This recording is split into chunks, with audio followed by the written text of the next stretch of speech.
উত্তর ম্যাসিডোনিয়া একটি নাইট ক্লাবে ভয়াবহ অগ্নিকাণ্ডে অন্তত ৫৯ জন নিহত হয়েছে, আহত হয়েছে ১৫০ শতাধিক। এই ঘটনা তদন্ত করছে পুলিশ। আতশবাজি থেকে অগ্নিকাণ্ডের সূত্রপাত হয় বলে প্রাথমিক তদন্তে জানা গেছে। এই ঘটনায় কয়েকজনকে আটক করেছে পুলিশ। এই ঈদে জামা জুতো অ্যাকসেসরিজের ডিসকাউন্ট। স্থানীয় সময় রোববার রাত প্রায় ২:৩০টার দিকে উত্তর মেসিডোনিয়ার কোচানি শহরের একটি ক্লাবে দেশটির জনপ্রিয় ব্যান্ড দলের কনসার্ট চলছিল। অনুষ্ঠান দেখতে ওই নাইট ক্লাবে ভিড় করে ১৫০০ মানুষ। হঠাৎ সেখানে ভয়াবহ অগ্নিকাণ্ডের ঘটনা ঘটে।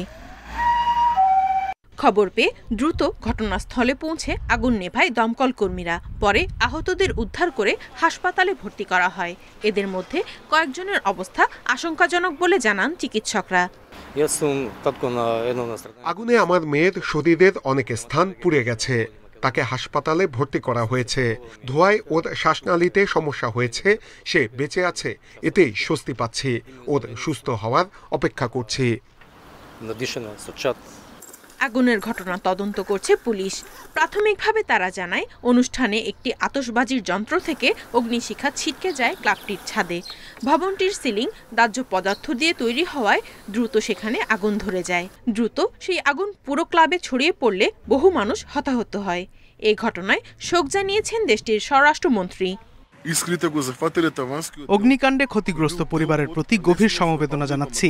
ভবিষ্যতে যেন কখনো এ ধরনের ঘটনা না ঘটে তা নিশ্চিতে প্রয়োজনীয় সব ব্যবস্থা নেব আমরা।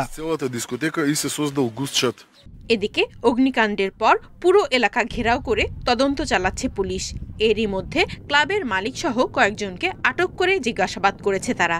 এছাড়া পুলিশের সঙ্গে তদন্তে যোগ দিয়েছে দেশটির সরকারি প্রসিকিউটরের ৫ সদস্যের একটি দল। Nadia Tabassum, independent news.